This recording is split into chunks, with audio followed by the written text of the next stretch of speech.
video, movies, series, miniseries, web series, whatever format you choose, it comes back to video.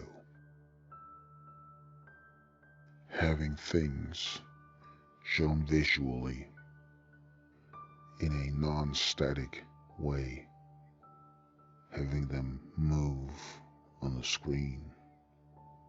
How many people today even realize that the word movies comes from moving pictures?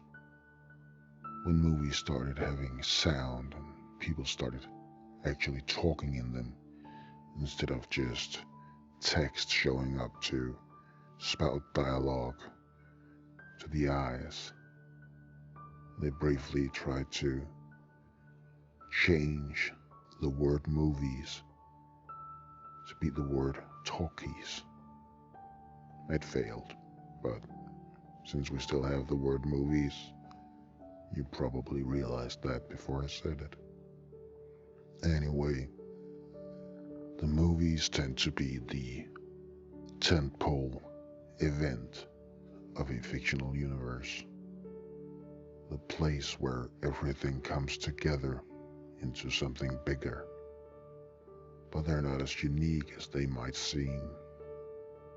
In fact, we already have a lot of what the movies or other video content requires. We have the visual parts from the comic, the backgrounds, locations, the event content, and of course, characters. We have a lot of the audio parts from audio plays, which again makes this sadly overlooked medium play a greater role than I would have expected, even as I started down this path. The frustrating thing about video content in this regard is that what it's really about is all the stuff in between. It's where the arm is between two poses. It's how the head moves between looking at one thing and the other. It's about how the camera moves across the scene between two panels of a comic. It's all the in-between work. It actually makes movies seem kind of lower tier, make them seem less magical. Movies are just what happens between two pictures. But when you have to look at it as a craft, that's where you end up. We have a lot of the actual tools from making the comics, the audio plays. We have the full story already. What is there even left to add?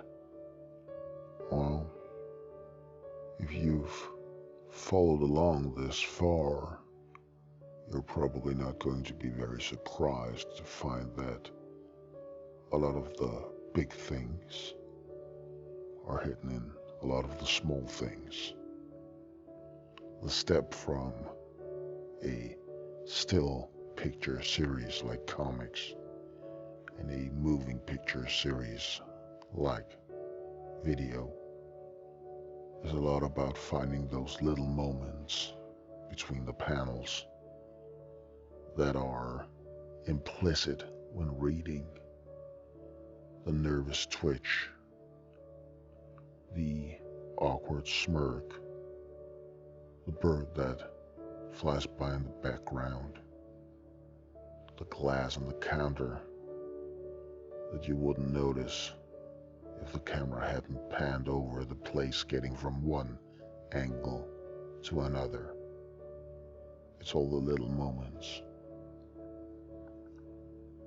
But that also means that going from what we already have to adding video to our list of media is a multi-step process. First step, just take what we got, put all that basic stuff in between, have the camera move from one angle to another as dictated by the panels in the comic, have scenes skip according to location and events, again as depicted in the comic, have dialogue from audio plays added in just as they are. Nothing special. They should already have all the emotion put into them. Add the sound effects, put it all together like one big collage of pieces from other works, and you'll get a serviceable video. You'll get an adequate movie. We even have the rhythm from the audio play if it was made well. We can just follow it beat by beat. The comic essentially becomes what is known as a storyboard, a visualization of the movie, something that every major movie does, some of them more than others. Some of the very visual movies make storyboards that would make any comic book pale in comparison, almost drawing enough to make an animated version of the movie. Make no mistake, this, what I'm talking about, is aimed at animation. This is not what you do if you have full actors and sets. But we're not trying to make a movie with full actors and sets. We're trying to make a fictional universe. We're trying to add video to our list of media, to our list of ways to enjoy this fictional universe. And because of that, the first step, as I said, just take what we got, put it in motion, let the images, the dialogue move on the screen. Then, once you have the whole thing as a simplistic movie, then you can focus on the artistic touches. Then you can add the little glass on the counter so that the counter looks actually used, even if that part of it doesn't play any role in the story. Add the smirk, add the little twitches, add the errant bird or whatever that flies across the background. Set things in motion that you would not usually notice. The things that would not have appeared in one panel yet and would be gone by the next one. The filler stuff. The filler that has a life of its own. The camera movements where light crosses in a funny way as the camera swivels around. All those little things that you don't notice when your story is just a series of pictures. The scary thing to realize is the question, what else is there really? We put movies on a pedestal.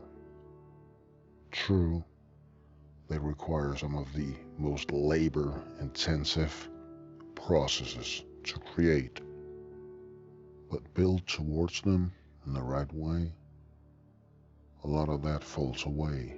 A lot of that gets done as part of something else. And that, again, is the whole point of the fictional universe. Each medium stands on the shoulder of others. Each is just another stepping stone forward to creating more that can depict the fictional universe. It's not a single story. It's not a single masterpiece. It's not that one key creation. It's all the little pieces fitting together nicely. It's all of the little productions creating one whole picture of a puzzle when they fit together correctly.